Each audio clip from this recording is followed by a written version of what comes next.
Hello, everybody, and welcome to Ohio State Primetime Live. I'm your co-host Ryan Stano. I'm Garrison Gaddy. Well, Garrison, even though we are still basking in the glow of a national championship, the news does not stop. Well, first off, how are you feeling since the Buckeyes won the title? You still puffing out your chest, talking on social media? I know you were right after, but how's the last week or Yeah. so been? Oh no, man! I'm still talking trash. I've watched the highlights of the game probably 10 times. Watched the full game probably 3 times total. It's a great feeling, man. I'm not gonna get over it for a while. I will Yeah, me never get neither. over it. I'll never get over it, but I'm not gonna stop thinking about it probably till the first game next season. Probably a week towards it. Yeah, I've watched all 4 playoff games multiple times at this point. Yeah. Just rewatching the film, the key plays, Mhm. all that. And I was actually in the shoe for the stadium for the Right. celebration, and How was that's that? kind of where I wanted to start with. Mhm. It was a cold day out there in the shoe, but Right. it was cool to see everyone come together for that. Ryan Day had some funny antidotes in there. I know this was also circulating on social media. How he talked Right. about, Will Howard's the only person to ever get tackled in the history of the Cotton Bowl by the 20-yard line. So he was, the team was in celebratory mood. I was very much looking to see if Jim Knowles was going to be there with the rumors that were Mhm. happening. He was not, and we know why. Yep. Chip Kelly wasn't there either, but we know why. It's because he was out there recruiting. But it was a good Sunday afternoon. And it wasn't too cold. There was still probably 40,000 people out there. So I Yeah. thought it was a good way for them to send it off and, for Ohio State to officially celebrate the national championship. Yeah, I was able to watch it. I was actually on Johnny Odom's live during it, so I was doing both at the same time. And I watched it again after, and man, it was just cool to see. Uh, I mean, I can't confirm or deny this. I might have shed a tear when they say in Carmen, Ohio. Maybe I did, maybe I didn't. But no, it's great. It's great for that team to be able to do that. See the president out there, the AD. And yeah, of course, you said there's 2 guys that weren't there. One was working, and the other one was Yeah. changing jobs. Yeah, let's go ahead and get Mhm. into that. So, obviously, we know Jim Knowles has officially left the Ohio State football program in favor for a Big Ten rival in Penn State. The report was on Friday that Ohio State had offered Knowles a deal to be the highest paid defensive coordinator. Um, Mhm. Not even defensive coordinators, offensive or defensive coordinator in college football. Right. And then he turned that down and eventually took a deal with Penn State to still be the highest paid defensive coordinator. Just Penn State went ahead and upped the ante. Yep. So, what do you think of the move? Where do you think Ohio State goes from here? Just give me all your thoughts. Well, so I talked about it on a video the other day, and I wasn't overly shocked that he left. I was more so shocked of where he went. Um, you see the reports out there about when we first saw it. When they said Ohio State was willing to make him the highest paid DC, one of the highest paid coordinators in general. Yep. I was like, okay, well, I was like thinking, okay, Wink has 2.5 at the most, so I was kind of ranging around that number. And then it comes out that Penn State offered him 3.1 and we offered him 2.65. 5, Um, yeah. and I saw a lot of people want to make it about, that he's from Philadelphia. But I mean, listen, guys, um, Philadelphia is a few hours away from Happy Valley. So I don't think it had Yeah, anything to do with it's not that. particularly close. Yeah, like if someone told me, "Hey, Garrison, aren't you going home?" Yeah, you're going back to Sheboygan. No, I'm Yeah, I'm 4 hours away from there. yeah. So that was that. Then immediately my mind thought, okay, well, who do we go for next? Um, yeah, but it's not overly shocking. I wish we still had him because he's Of that damn course. good. But Yeah, yeah, he was great coordinator. Obviously, I think the main reason why Ohio State had there was leading the country in all those stats. Total yards per game, hmm opponent points allowed per game. passing yards per game.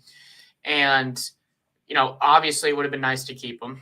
But, and quite frankly, this stems from the infighting between him and Larry Johnson and the fact that it took a loss against Oregon when they gave up 32 points for Knowles to finally be like, hey, guess what? What he's doing is not working. I know how things work. Let me run the defense. Right. So I do think that is a bit of a failure on Ryan Day's part to not have had that handled sooner and cleaner. But, at the same time, I can't be – look, they just won a national title. If he wants to go pursue other opportunities, sure, you gave us a ring. I'm okay with that. Kind of like with the Tony Alford situation. I wish it wasn't to another Big Ten school. Obviously, it's not quite to that level because he went to Michigan, and now Knowles is at Penn State. So, I just if it would have been better had it been out of the conference. And quite frankly, if Penn State's willing to spend $3.1 million on a defensive coordinator, that's fine. That just leaves less money for their roster. And Ohio State was very cognizant of that. They did not want to overspend for someone in that position. No, like I want to show you this. I showed this on the show the other day, but just to put into context how much he's getting paid here. I mean, you look at this is for the NFL, the top highest paid defensive coordinators. He's right up there. Like this will put him fourth. I mean, it's a high ticket. I mean, I guess that's what they're willing to pay him. But I mean, and for those that are getting upset about Ohio State not going and saying why wouldn't they offer him more? Well, I mean, guys, he just signed the extension. Like, not just that, and also we heard at the celebration, Ross Bjork said, Ryan Day's going to be the coach here for a long time. Like, he was basically telling the crowd, we're giving him an extension, and he's probably going to be one of the top paid head coaches in college football. So they got to have that money for him too. Now, I was curious, like, did you see? I don't know if it's true or not, if it's them, but someone posted a Facebook message. Did you see that? A DM. I saw it. And that was something that was floating around our chat. And she has had stuff to say all year. So, I think it's all true? I mean, I think most of it probably is. But I don't know that, look, if they knew that he was going to take the job already, it doesn't make sense for him to be the celebration, quite frankly. That doesn't bother me. Yeah, I just – when I read it, my first thought was, okay, well, there's a lot of things that I think would prove some of this untrue. I mean, shoot, man, look right here. If I can read it on here, she said what I don't believe is where it was 10:30 at night. All of a sudden, he's going to be locked out of the building immediately, hold him hostage. I do not believe that. No, and now. And do I believe they said he can't come if he can't come? No. It just doesn't that doesn't make any sense to me. That I might believe a little bit, just because it would be a bit of a distraction. But at the same time, everything that we'd heard before, even when these rumors, they said they wanted nothing was going to come out until after the celebration. So that tells me, both he and Ohio State were on the same page as far as not wanting to screw things up the celebration. So I don't know. That one I think is probably up in the air as far as what I believe. But obviously the numbers prove to be correct. Yeah, and I don't think that's what neither Ryan or I are saying. We're saying it is a failure to not have been more proactive about this. Correct. Let's be clear. Ryan Day's not a failure, but this was a failure on his watch as far as not letting his defensive coordinator kind of run the show and letting Larry Johnson, who's, should be in retiring age, win that power struggle. And Gary, he was under contract. Just get put on my spot last year. And, and I'm not, people are upset about it, but I'm not, as I said earlier. The truth of the matter is we're going to go do it to somebody else's team. That's maybe, true. And that's kind of where I want to move next is who Ohio State could possibly end up getting now that Knowles is gone. And it looks like the top candidate, and part of the reason why they were okay with letting Knowles go is Matt Guerrieri. He is a safeties coach. He is seen by the staff as a rising star, on defense. He's young. He's 35. He's already co-coordinated 2 defenses. So, they wanted to keep him on staff, and it was what I heard is it was either him or Knowles, and they wanted to keep him because Knowles had already voiced his displeasure at several things. So that's most likely the guy who they hire, but there are some other candidates out there. I'm partial to Jim Leonard. I thought he did a really good job with Wisconsin with far less talent than Ohio State had. I mean, their defenses were, the top 10 every single year, and they were doing it with, 3-star kids, the occasional 4-star. So that's who I would pick. And there's also a rumor thrown out there, if they could get Phil Parker, by all means, grab Phil Parker as well. But I still think the most likely scenario is Guerrieri. What do you think? I don't know. I don't know if I want an in-house hire. That's it's something that I've usually liked. This I prefer our coaching staff stays away from. I don't want to say with Bill Curley, but I saw someone posted some coach they should look at. I saw someone say Coach Chelsea's brother. No. I mean, he stood on the Michigan State staff way too long for Mark D'Antonio. Someone mentioned Jim Haycock, who's at Iowa State now. Now I think this is a pipe dream. Some people have said this name, Jeff Hafley. Man, if you can make it happen, I mean, it's a blank check situation. To that list that you pulled up about some of the coordinators, who wasn't on that list was Hafley.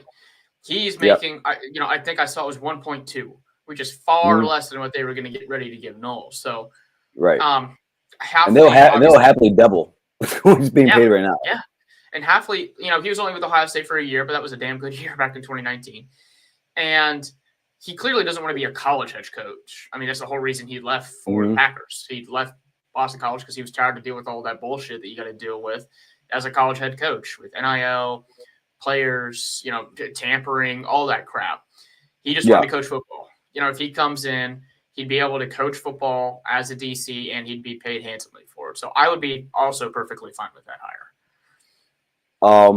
Now this is a name that I haven't seen anyone else throw out there. This is something that I would be very happy with if we were to entertain this. Dan Lin. Like, throwing pride aside, man, I'm a big fan of that defense they run that Raven system. I really am. It works. It's now he his ran as well as what the team up north has ran over the last few years. No, but I mean, he doesn't have the players. When he was at UCLA, they did better than the year prior to that. I think they only gave up about 80 rushing yards a game. Now at USC. Yeah, it was a defense. Would you still want more from the defense? Yes, but the defense was better this season from USC than it was last couple prior years. So I think he's one of those guys. If you get some better talent around his system, they would do very well. I think we have the players to run that. That was basically a 3-4 system. Yeah. So that's a name hasn't been out there, but I would be okay with. That's an interesting name for sure. I saw some people say Luke Fickell. And no, those people aren't serious people. Yeah, you can't be. I saw that. I said they couldn't be serious, right? Not Luke. He wouldn't do that. No. So, I mean, Jim Leonard, though, that's something I'd be very happy with. Yeah, I like Leonard just because he obviously knows the recruiting area very well in the Midwest. having been in Wisconsin for as long as he was, he put up good numbers even with some bad talent. So I think he would be a good hire. This is Downs hitting the portal ridiculous? Yes, it is. Let's be very clear. That is not happening. Oh, yeah. And I'm just going to put that out right now. No. Yeah. You were going to pull this comment up here. I was like putting the comments up here. That's my also thought. Again, I don't like. There's some Ohio State fans out there now who are just saying, they sound like they hate him I don't hate him. Like he just got us a natty. Like he just had one of the best defenses we've had in, the last No, few no, decades. one. So, This is the second best defense I've seen after 2019, in yeah. So in my lifetime. I understand going to Penn State's not cool, Mhm. but he wants to go do that.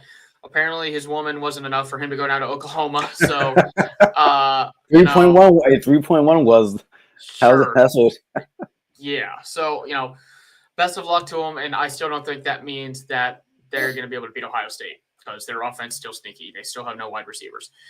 Mhm. So as far as like the defensive coordinator hiring goes, that's where I think, yeah, and I think you were kind of on the bandwagon with that. An external hire, I think I would be more excited about. I know, and I heard some people have flown out James Laurinaitis. He's simply not ready for that. This is really only No. it's only his second Oh year as no. a full-time head coach. Really, I mean, he coached Mhm. at Notre Dame, then he was a GA here. He wasn't even a full-time paid assistant here Right. until this year. So, I mean, maybe in a couple years he'd be Couple ready, years. but not right now. He's not quite ready yet.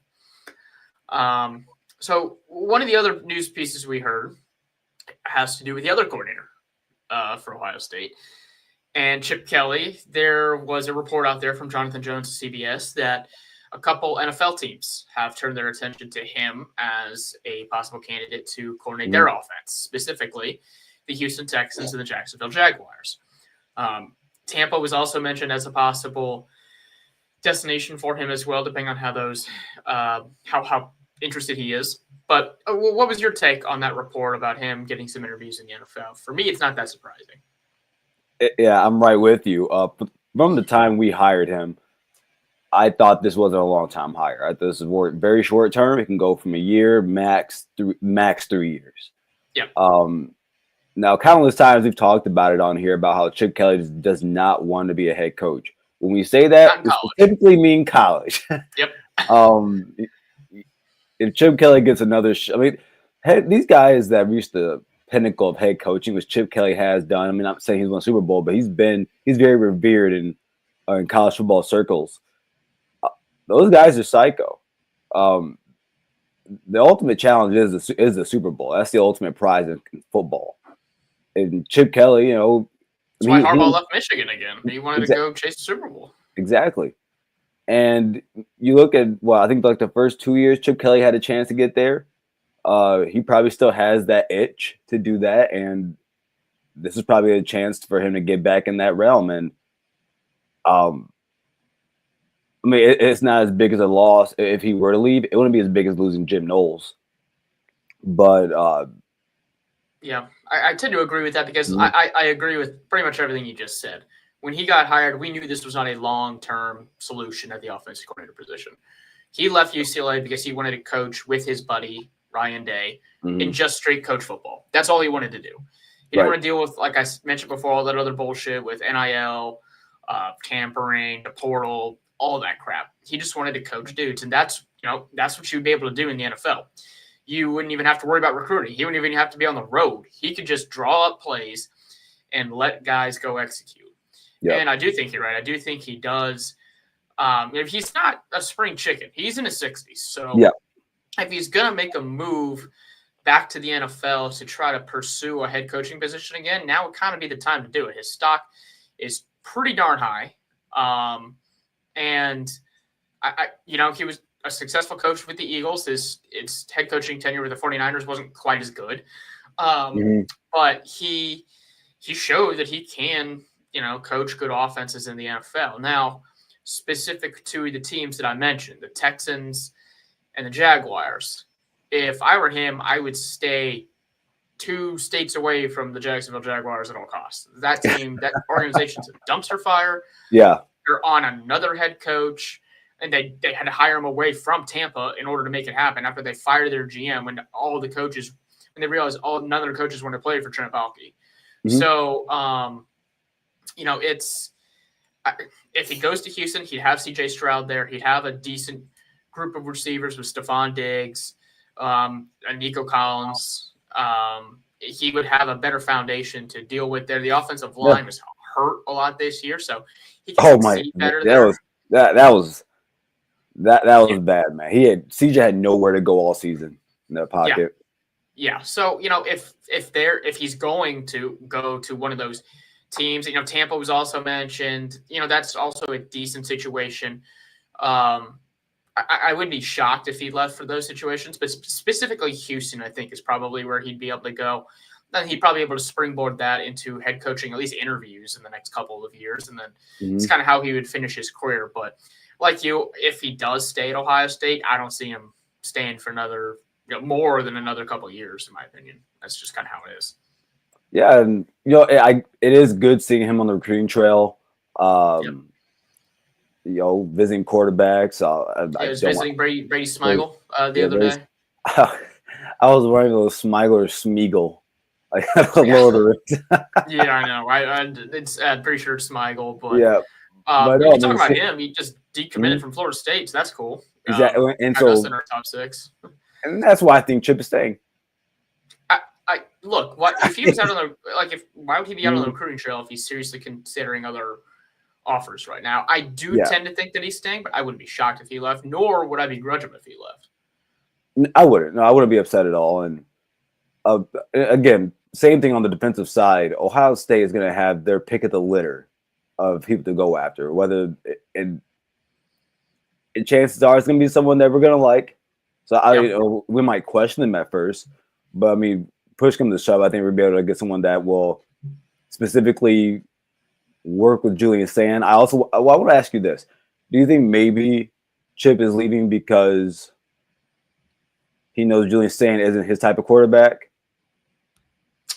I don't think so, because he's also got an option with Tavian St. Clair, who is also like a big stereotypical quarterback size, 6'4", 215. Like he's got that quarterback build that he's used before. I mean, those are the kind of quarterbacks he would be coaching in the NFL anyway. Those guys who are semi-mobile, not super mobile, but also have pretty good arms and are accurate. So I don't think that plays into a factor as much. I mean, you and I have talked about before, we think Sand is the favorite to take that job, right out of the gate. So, we'll see what happens. But I don't think that is necessarily a factor. And I was about to pull this comment up here as well. I don't think that an NFL team would wait another year, because it's not like most of the time, 99% of the time, an NFL team does not hire a college coordinator to be their head coach. Yeah. They hire college head coaches to be their head coach. So if Chip wanted to make the move, he'd either have, to be a head coach in the NFL, either have to be a head coach in college, which he clearly does not want to do, or he'd have to be a coordinator back in the NFL. So that's why he would probably make his move, relatively soon, to be a coordinator in the NFL. And with the timing, I mean, what he was running back when he was with the Eagles wasn't normal. It's become almost more the norm now. I think he sees that. Yeah. And I'm not even sure even he could fix the Browns. That's a whole nother level of. Yes, it was that job.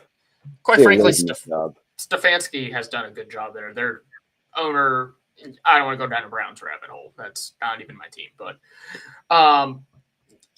if Ohio State were to lose Chip, who would you want as the new offensive coordinator? Would you want to just immediately hire or internally promote Brian Hartline, or would you want to have an external hire?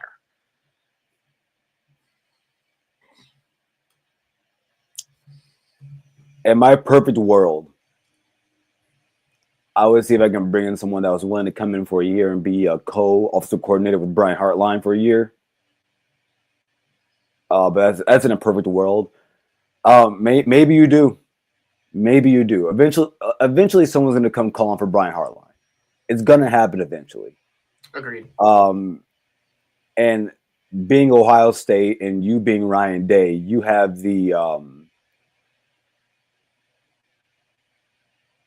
privilege of, with the talent you have, of kind of going through the struggles with the new offensive coordinator. And I believe that Brian Hartline has been. I would assume that spending so much time with Brian with Ryan Day and Chip Kelly, I think he has some feeling on how to call, not just on calling plays, but on how to call plays and in the cadence of calling plays. So I'd be okay with that. But outside of that, until I see Chip Kelly leave, I haven't thought about any names. Yeah.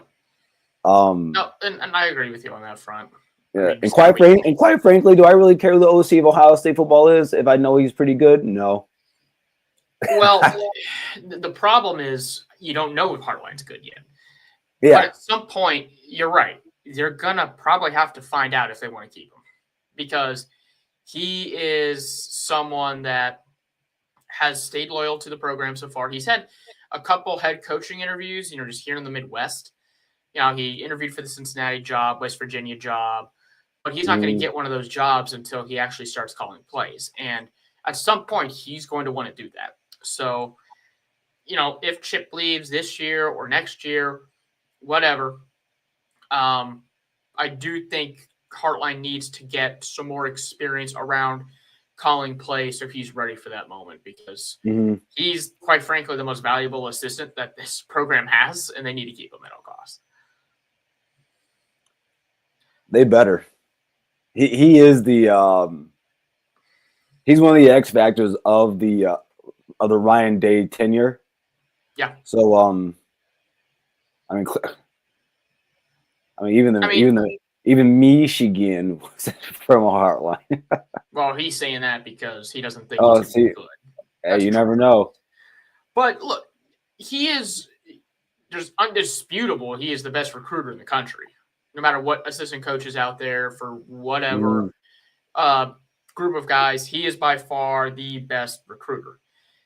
And I don't think that's something that Ohio State can afford to lose, especially with how great that defense has been. I'm sorry, how good that wide receiver room has been over the years since Zach Smith left, since they got rid of Zach Smith. So, they need to keep him at all costs. But again, like you, I'm not going to get too worked up about thinking of hypothetical names until it's official that Chip Kelly leaves. Yeah. So there was also a couple different portal news, some portal news that happened. Hero Kanu decided to enter the transfer portal really right after the game ended. And now he has been getting some love from SEC teams, it seems like. In fact, it looked like he has visited Texas, and there's some other Southern schools who are looking to bring him on campus for a visit as well. So I've got some notes here I'm going to go grab for a second, so I'll be right back, but I can still hear you. So I want to hear your thoughts on that real quick. Yeah. That one, it hurts. We've been through it before. We talked about the offensive line. We say, okay, yeah, this hurts depth. Now, I don't believe Heroes transfer hurts our depth. I think we do have guys in that room that are suited and ready to go for next season, starting with Edric Houston and guys like McDonald, who have both made really good plays on the season. McDonald made one of the key plays against Penn State. They're on the goal line possession. We pushed their right guard back 2 yards.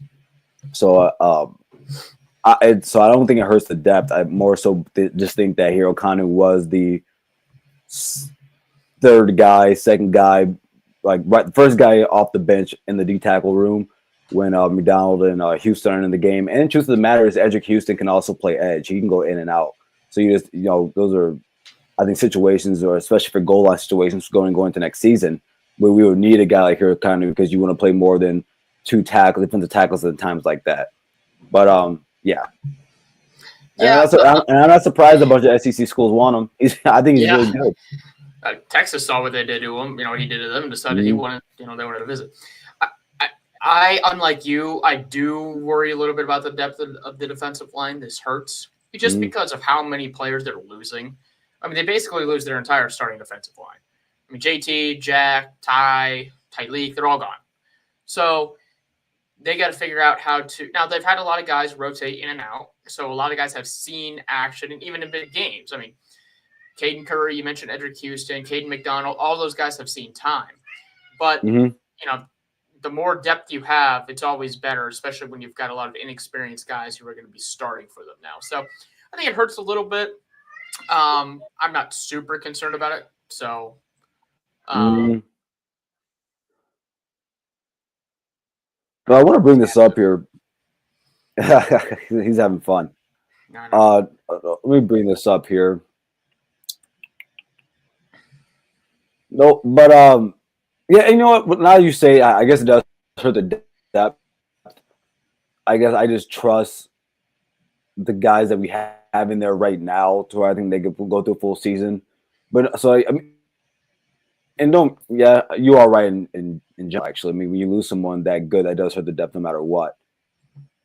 Yeah, and you need some guys to step up. Like, I mean, Jason Moore is a guy who. Who do you see as the guys that should come in next season? So I think starting wise, I mean, it's probably going to be. I mean, I think Kenyatta Jackson's going to start.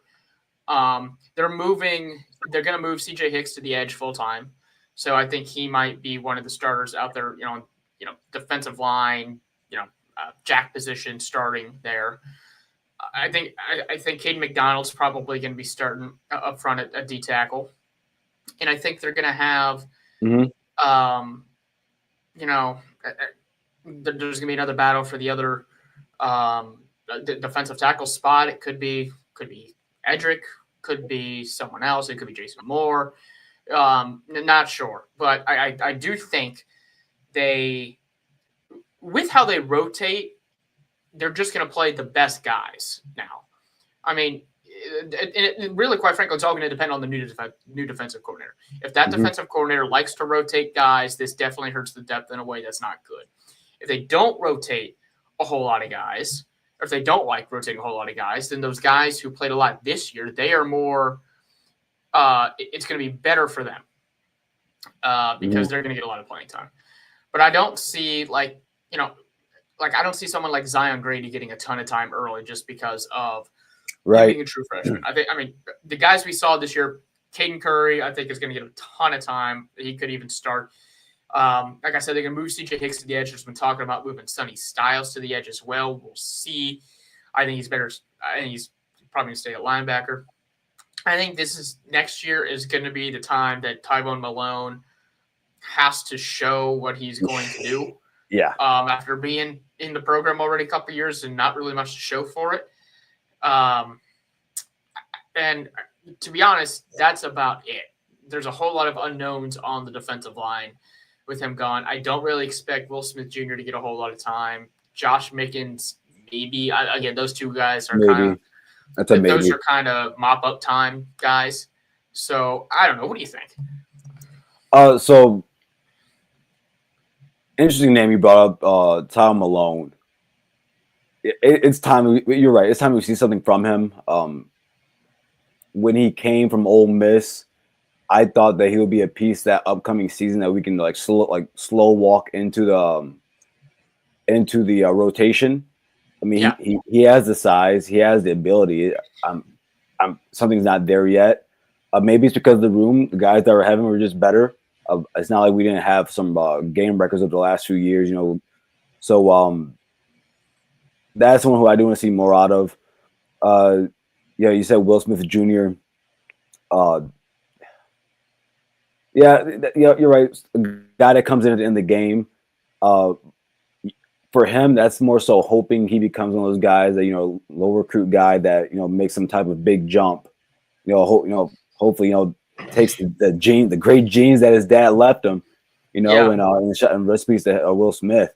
Well, and another guy that's not on this list, because he's not officially, I guess he's technically now official on the team, is Logan George, the transfer in from Idaho State. I think he's probably going to get some rotational minutes, but he's not a guy that they can rely on to start right away. But he at least gives them a little bit more depth, so that does help. Yeah, and again, we brought up CJ Hicks and possibly Sonny Styles, but CJ Hicks definitely going down the edge. Yep. That's gonna definitely help out there. I think he's gonna be great in that position. I really do. Zion Grady. I think you say you don't think he's gonna get that much time. He's a Yeah. true freshman. I mean, with Hicks moving to edge, I don't really see him really getting a whole lot of time this year, which is fine. He's a true freshman. He needs some time to bulk up and kind of just figure out how to play at the collegiate level. Yeah, I think definitely in the spring. You don't have to go out there and get starters, and it's probably going to be hard to get guys that have proven production in their college career. But in that spring portal, I think if they can get 2 defensive tackles, maybe one of each, I think that's good. Yeah, just like rotational pieces, got bodies to help that have experience. You're not necessarily relying on a true freshman guys to go out there and produce right away. I do think that'll probably be a priority for them in that spring portal window. Is there anything on offense you think they need to do? I mean, clearly offensive line's up there, but offensive line, they addressed that a bit here in the offseason. So I'm not sure if they're going to go ahead and get another guy on offense. They might get a backup, but as far as like starting wise, they're probably going to keep Hinsman at center. He needs to work on snapping the ball to chest level all off season because it was low all year. At guard, they seem to have found Luke Montgomery. I think he's probably just going to start outright next year. There's not going to be any this rotation crap. I think he's solidly in as a starter. And I think the right guard will be between if they decide to keep Tegra there or Sierraveld. I think that's where Philip Daniels could fit in if they don't like him at right tackle with Josh Fryer gone. But I still think he's probably got the best shot to start at right tackle there. And I think the new kid from Rice, Ethan, I think he's probably going to start left tackle already. Yeah, Anianwa. Yeah, I didn't want to try to how to pronounce that last name. I've screwed it up before, so I'm just going to call him Ethan. Those two transfers are probably going to start at tackle. Again, if they can get a depth piece, that would be great. They've already addressed tight end, like Max Clare got it. They already addressed running back with Donaldson. And I'm not ready to say Donaldson's definitely going to start next year. I think him and Peoples are going to fight for that. But either way, both of them are going to get a ton of carries. Yeah. But offensively, they're pretty well set. I mean, they obviously don't need anything at the wide receiver room. That's the one room where they never need anything. I will say this. I could see them getting like a fifth-year senior quarterback, like a Tristan Gebbia type that like they had a couple years ago just for depth purposes because they don't have any other scholarship quarterbacks. So I can see them doing something like that. What about you? Yeah. Real quick, Gary, he's like what? Eric Houston's like 270? He's a big dude. He's bigger than that.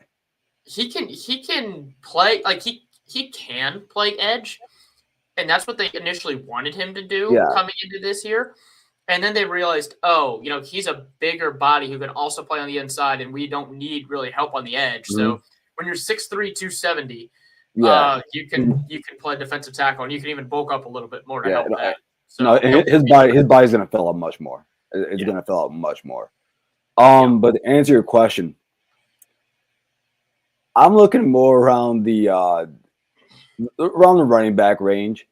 We talked about it before where we believe that the running backs need more depth. Of course, we bring in Donaldson out of West Virginia. I believe he's going to be a really good running back for us. We haven't had a running back his size in a very long time. He's 235, 240. I don't remember his exact, but he's pretty big. He's pretty.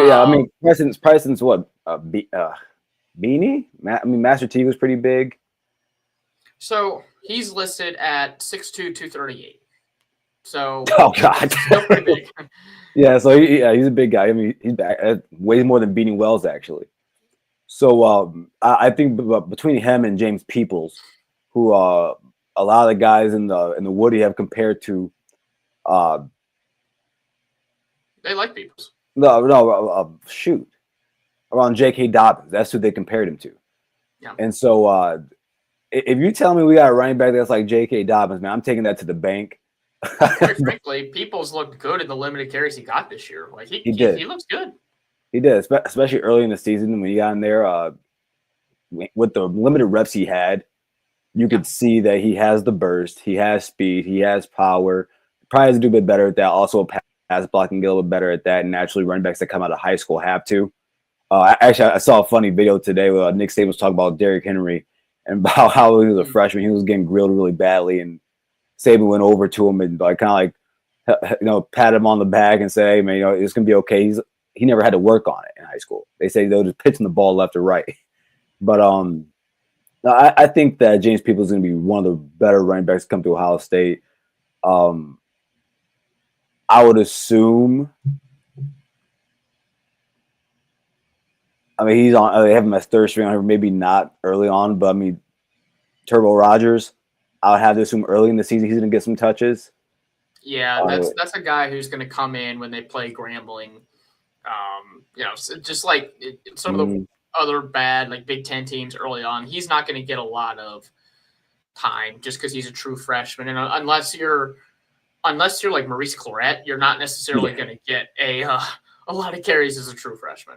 Yeah, especially when the guys ahead you are very good themselves, and so I mean, and also I think he's one of those guys. Dixon has entered the transfer portal, so he's not going to come back. So they can just. And that's a kid I want to stay, but I get why he left. Yeah, but no, so we'll see. I think Turbo was one of those guys that you could ease slowly into there. Doing punt return, kick return. I think really athletic running backs are fast like him, fast switch guys. They thrive in situations like that in the open field. So give him some early touches in the season. And, possibly not have to use his red shirt. I don't think it would hurt if he did. But I mean, outside of that, and of course the obvious being offensive line, maybe get a few more guys there just in case of injuries. And then I do like your idea about getting a older quarterback, to come in there.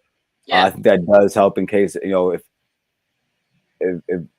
knock on wood, is like say something went down with Julian. Yeah, like in the middle of the season.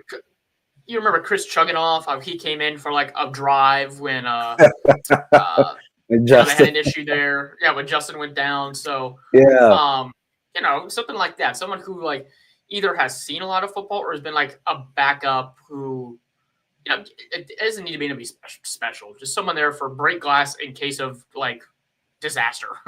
Not even emergency, complete catastrophe. No, because you might not know, but say if it happens like the 5th game of the year, do you know that you could put Tavian St. Clair in the game already? Lincoln's still on the roster, so I mean, maybe. True. I mean, true. Again, like just like Will Smith, I throw Lincoln in this category where you have a kid on the team who has abilities, right? But maybe he's not the best athlete. And Lincoln's a really good athlete. Don't get me wrong; he's actually a really good athlete. But maybe the passing, I'm guessing the passing isn't there for him. Yep. But maybe Lincoln is one of those guys, he takes some small type of a jump to where if in a very bad situation, he becomes Kenny Guyton. And Kenny Guyton, among Ohio State fans, Kenny Guyton, I look at him like a savior in Ohio State history. Because there was a time in that season, man, it could look bad, but Kenny Guyton came in and made a lot of plays and played very good Ohio State football. Sure did. So yeah, but I do agree with you. Being another older guy in there would be nice. Yeah, and you mentioned Lincoln. He and Devin Brown have a lot of similarities to me in terms of how they view Ohio State. Neither one of them, they both thought they could come in and compete for the starting job, which when you're a highly rated quarterback recruit, you've got to have that confidence. Quite frankly, at any position, you've got to have the mentality that I can come in and win the starting job and I can come in and compete. Yeah. At the same time, I think he realizes, and Devin eventually realized this and, transferred, that he is probably not going to be the starter unless something drastic happens. Unless he somehow drastically improves or, like you mentioned, there is some sort of injury. So I would not be shocked if he transferred out in the spring portal window after Day sits down and be like, hey, look, this is completely up to you, but you're probably not going to play. And if you want to stay and be the backup, great. We'd love to have you here. But if you want to play, it's probably in your best interest if you go look for opportunities elsewhere. I think that's probably where that conversation ends up. I'd love to keep him for depth purposes, just in case something does happen. But I do think this, quite frankly, I was surprised he stayed this past year. But I do think, in the spring, that might be the end of the line for him. But, maybe I'm wrong. Yeah, I mean, again, it's not like we haven't seen this before where some guys are just program guys. Yeah. And again, they probably Devin Brown could have left Ohio State 2 years ago. Yep. He really could have. Lincoln could have left 2 years ago, and he could have left last year and this year. He really could have. And Lincoln would have gotten us in all the teams that are out there, 134, Lincoln would have got a chance to start at one of them. He would. Or the very least, truly compete for a certain job. At the very least. Yeah. And I mean, if he wanted to, he could have gone to North or South Dakota and probably started there. And go win your championship if you need to. But I'll tell you what, man. Lincoln's one of those guys. He's very interesting. He reminds me of Devin Brown. A lot of similarities, and like I said, I'm not saying, hey, get out of the program. There's I want you to leave, but if he does want to play, that might end up being the best thing for him. But there are program guys, like you mentioned, who are just perfectly happy staying with the team and just kind of, doing whatever it takes to really help the program in general. So I have this one here I wanted to get to. Are one of the twins, one of the Armstrong twins, the O-line ready to play? I don't think so. I don't think Deontay or Devontae are ready to play yet. I do know they like them. I do know those within the Woody do like what their potential is. But they're not, in my opinion, they're not anywhere near ready to play yet.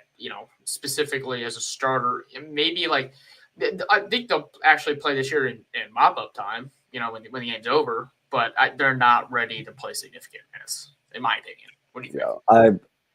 When they're going through recruitment, going to Ohio State, I think we all knew they were going to go to Ohio State. It was pretty obvious. I saw them as guys, more towards their junior, senior year. That's when you're probably going to see them. Who knows if they transfer in or out? I feel like they wouldn't, but I think that's when you see them. Right now, with Ohio State's offensive line, it's pretty much set. It's set. I do believe it is. I think we know Daniels or Onyanwa are going to be the left or right tackle.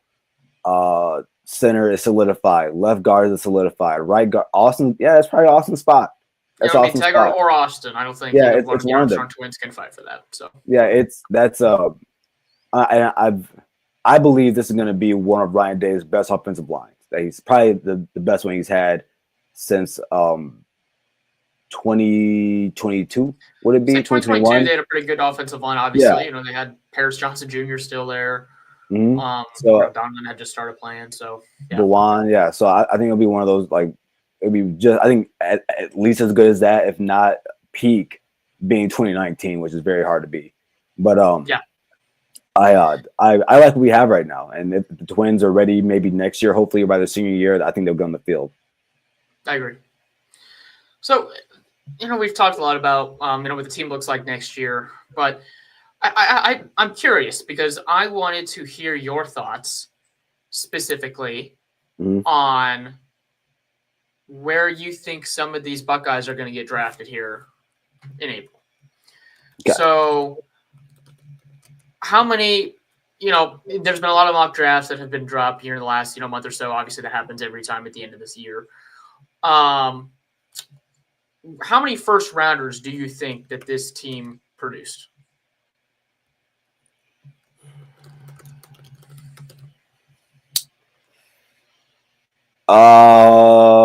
Okay. In my opinion, I see Mecca.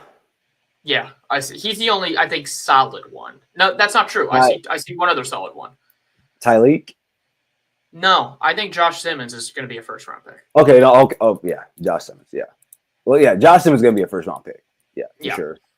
Oh, and you know what's so funny about that, man? Josh Simmons played so good in those first few games. He did. That he erased the tape before the year prior. He did, because he was bad the year before. You're right. He was great. And you know what? To your point, I think Tyreek has a shot to be one of those lower first round picks. Like high 20s, 28, 29, 30, something like that. I think he's got a shot. I think the other one who has a chance is depending on how his rehab goes is McLaughlin, just because of how well, because he's got solid tape at Alabama too. Like this, it wasn't like this year was his sudden rise to a first round pick. Like he's always been a great blocker. That was always he's been one of the best offensive linemen in the SEC for 3 years or 2 years. Yeah. So, if it was just making sure those snaps were fine, which they were all year long while he played, and just having more consistency there. So I could see him also being a first round pick. Now, I wouldn't be shocked if he wasn't, just because you tear your Achilles midway through the year. That means you're obviously not coming back midway through the next year. That's probably why he wouldn't be a first rounder. But I see 2 solid first round picks, maybe 3 with Tyreek. I'll throw one at you Okay. that I think people would take because of the combine, and that's JTT. I think that and I'm gonna tell you why. Because I'm saying there's a chance about it. I wouldn't bet on this. I wouldn't bet on JTT going in the first round. But I think there's a chance. If he does, this is the chance or the pathway for it. He's an insane athlete. People might forget this, but when he was in 7-on-7 in high school, he would play wide receiver. He was a basketball star. Yeah, he visited Chris Holtman. He wanted to play both ways, and Friday was like, no, let's not do that. So I think that when he gets to the combine, does his shuttle, does his 3-cone, does his 40, does his reps, does his the field work, someone might be really impressed by him enough to go ahead and do it. Otherwise, I think he's more so mid second round, third round guy. I think the same guy in this, another guy in this boat, further back. But if someone, I've seen a lot of crazy picks in my life, and I would consider this a crazy pick. If someone was wild enough to take a pick on Will, and I've thought about this, and I've listened to some of YouTube's NFL guys about how Will's looked at around some NFL circles. They're like, well, they know the Kansas State tape, but then they see we did at Ohio State, and granted, yeah, Ohio State has weapons. What Ohio State quarterback doesn't have weapons? Yeah, and it's the fact that he went out there and put on good tape for basically the whole season. Yeah, and because of his size, and he's athletic. If someone's crazy, there could be someone I think wild enough and crazy enough to go ahead and make some late round pick, like the Steelers. I asked my dad because he's actually a Steelers fan, and I asked him, would you want to take Will? And he's like, not in the first round. But I'm glad you brought him up because I wanted to ask what you thought his draft stock would be. But if someone did, the Raiders took Damon Arnett in the first round, at like 12th overall when he was graded as a second, third round pick by most other people. So crazier things have happened. I disagree with you on JTT. I don't think he gets. I think second round is probably his ceiling. I think it's probably where Sawyer goes as well. But your Howard point is interesting because I do kind of agree with you that I think that's probably the best case scenario for like a third or I guess a fourth first rounder is if someone just absolutely reaches for him.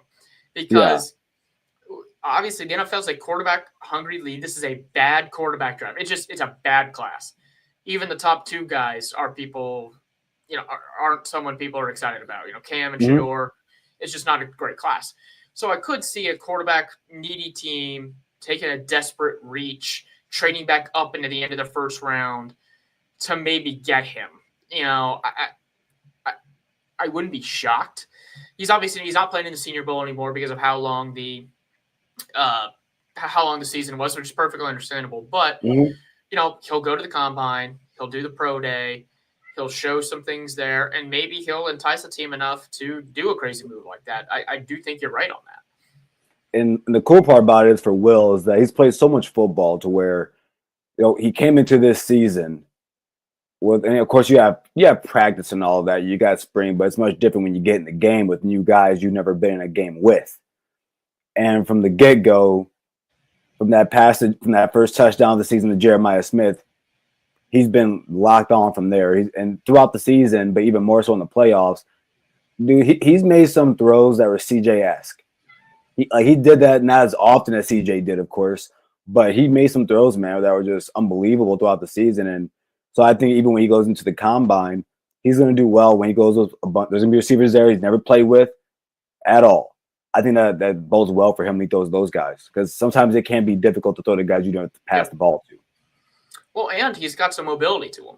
And the NFL has started going towards quarterbacks who've got a little bit of mobility to them. They don't want a statue in the pocket who can't move out of trouble. And we saw Howard can do that. He can create on his own. He can run the ball if you need him to. He's not going to be asked to do that a whole lot in the NFL. But he's someone that I think a team could get enamored with in interviews. You know, he's a really good talker. Oh, yeah. He obviously showed a lot of leadership this year. I think some teams are going to love that. So I would still be absolutely shocked if he was a first-round pick. I wouldn't be shocked if he's a second-round pick. Really wouldn't. I want to stop you real quick, because it's something that you said that I thought about. I'm happy that you said it. When Will goes in those interviews, he's going to knock them out the park. Yep. I mean, we've talked about it on here. When he goes up to the podium after the game or does an interview during the week, he says the right things. He always says the right things. And he's also, you can see the competitiveness in him. If you remember when they played Indiana, you know, he's smoking the cigarette, stuff else, saying, you know, Google that. I mean that he's got a great commercial. And he's got a great commercial. He's got a great commercial. That ad was funny. that showed he does not take himself too seriously. He does it, man. He does it. That was wild to watch. It was. That's my quarterback. I enjoyed that.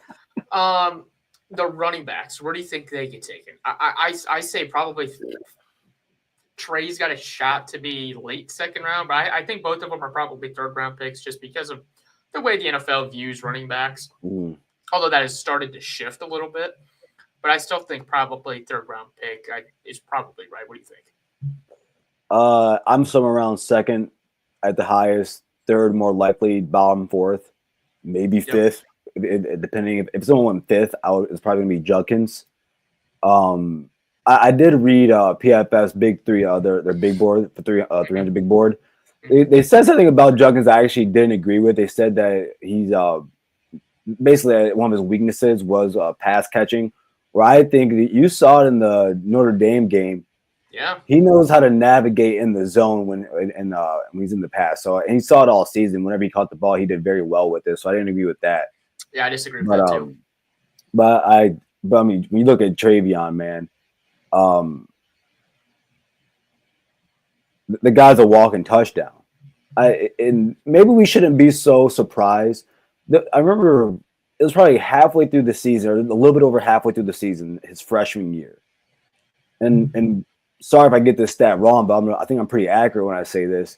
There was a time when Travion was averaging a touchdown like every 7 touches his freshman year. It was crazy. It was insane. And so he's a dynamo.